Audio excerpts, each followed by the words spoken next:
Птицы – одни из самых талантливых строителей в природе. Они умеют плести, шить, лепить из глины и в целом строят удивительно красивые гнезда от сложных переплетений до невероятных подвесных шедевров. Сложно представить, что эти уникальные гнезда были созданы одним лишь клювом. Станьте очевидцем высочайшего мастерства, творчества и невероятных способностей в строительстве их жилищ.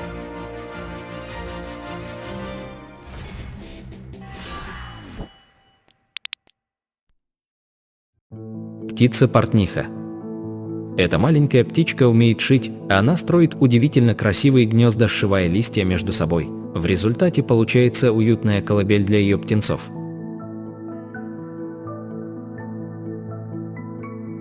Процесс создания гнезда очень щепетильный и последовательный.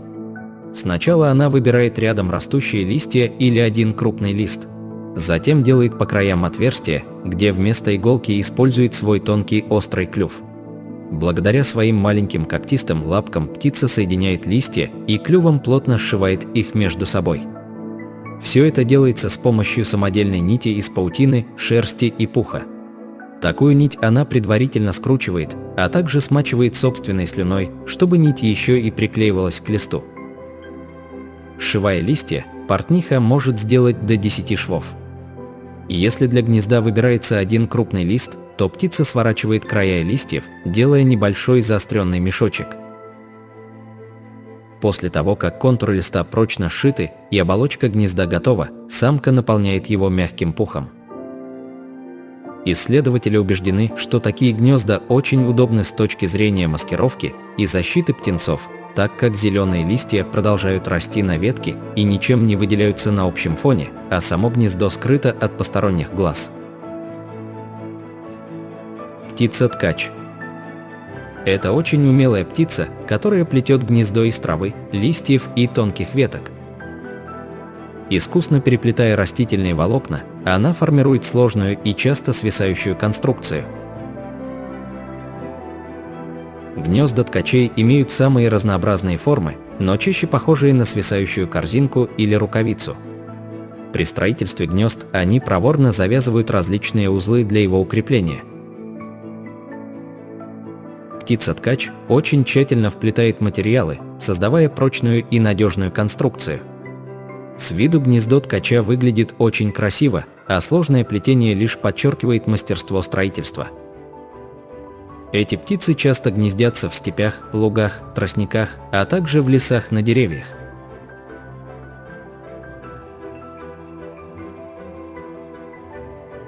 Птица-рыжий печник. Эта птица умеет лепить гнездо из глины, и внешне оно напоминает глиняную печь. В строительстве гнезда печник использует смесь глины, грязи и растений. Птица переносит маленькие комочки глины к месту строительства, где плотно складывает и расправляет их клювом, создавая крепкую конструкцию.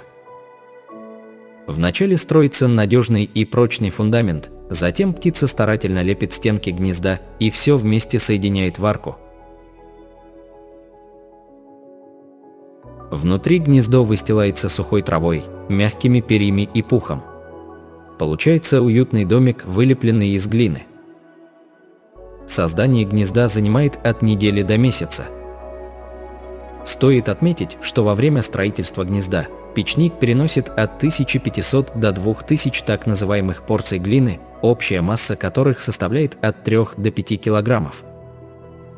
Птица-колибри. Эту маленькую птичку называют чудом природы благодаря ее уникальным способностям и красоте. Она славится своим красочным и блестящим оперением, которое переливается на солнце, словно драгоценные камни. Колибри является самой маленькой птицей в мире и может летать задом наперед, а также неподвижно зависать в воздухе.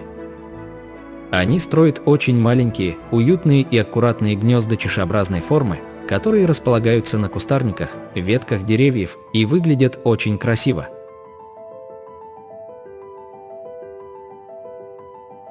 Основным материалом для внешней стенки гнезда являются лишайники, корешки, мхи и листья для камуфляжа, а внутренний слой строится из мягких растительных материалов, перьев, пуха и мягких частей растений.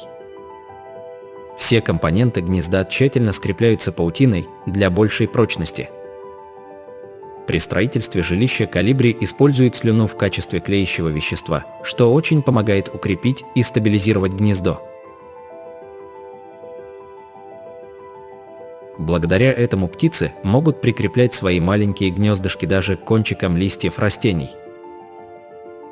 Обратите внимание на то, какие гнезда уютные, красивые и как добротно сделаны.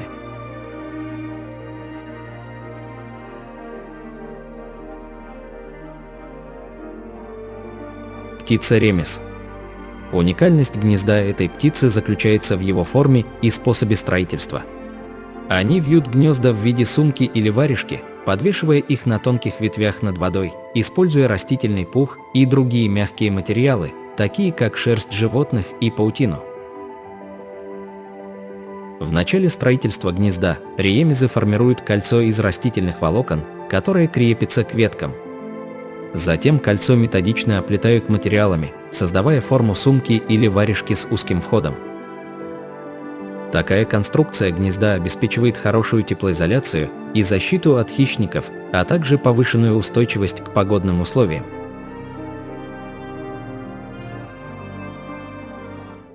Птица-шалашник. Специфичность гнезда птицы-шалашника заключается в том, что это не просто место для высиживания яиц, а сложное сооружение, используемое для привлечения партнера. Самцы шалашников строят сложные шалаши, беседки из веток, которые украшают различными предметами, чтобы привлечь самок. Для строительства шалаша самец использует ветки, листья, украшает его ягодами, цветами и другими яркими предметами. Таким образом, шалаш у птиц-шалашников – это не просто гнездо, а сложное архитектурное сооружение и место для ухаживания за самкой, которое демонстрирует мастерство и вкус самца. Гнездо, где самка откладывает яйца, строится отдельно, обычно высоко на дереве. Птица-малая поганка. Уникальность гнезда малой поганки заключается в том, что оно плавучее и строится из растительных материалов, прикрепляясь к водным растениям. Это позволяет птице гнездиться на воде, а не на суше, что является характерной особенностью для поганок. Гнездо представляет собой платформу, которая может передвигаться вместе с водой, что делает его труднодоступным для хищников и защищает от затопления. Малая поганка строит гнездо из остатков опавшей и сухой водной растительности, прикрепляя их к другим растениям в воде, таким как осока или тростник. Гнездо может быть построено в зарослях водных растений, что обеспечивает дополнительную маскировку и защиту. Птица золотистая щурка. Особенность в строительстве гнезда золотистой щурки включает в себя землеройство. Она роет норы в земле, как правило в глинистых или песчаных обрывах, образуя горизонтальные туннели длиной более метра, которые заканчиваются расширенной гнездовой. Эти норы щурки роют, используя свои клювы и лапы, а землю отбрасывают ногами, пятясь назад. Длина норы может достигать 2 метров, а в конце находится расширенное пространство, где птицы откладывают яйца. Гнездо не имеет подстилки, и яйца лежат прямо на земле в гнездовой камере. Строительство норы занимает около 3 недель. Золотистые щурки предпочитают гнездиться в обрывах оврагов или берегах рек, а также в других местах с крутыми склонами, где есть доступ к рыхлому грунту. Птица салангана.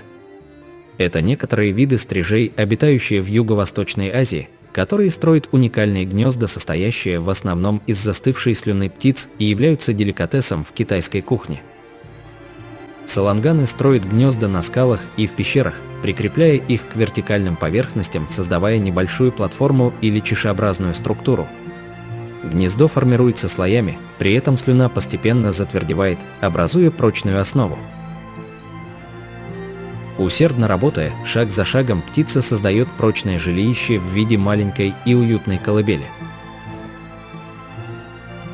Важно отметить, что процесс строительства гнезда занимает у саланган значительное время и усилия, примерно около месяца, а сами гнезда являются ценным ресурсом для людей, которые их собирают для использования в пищу. Спасибо за просмотр, дорогие друзья, подписывайтесь на канал и ставьте лайки.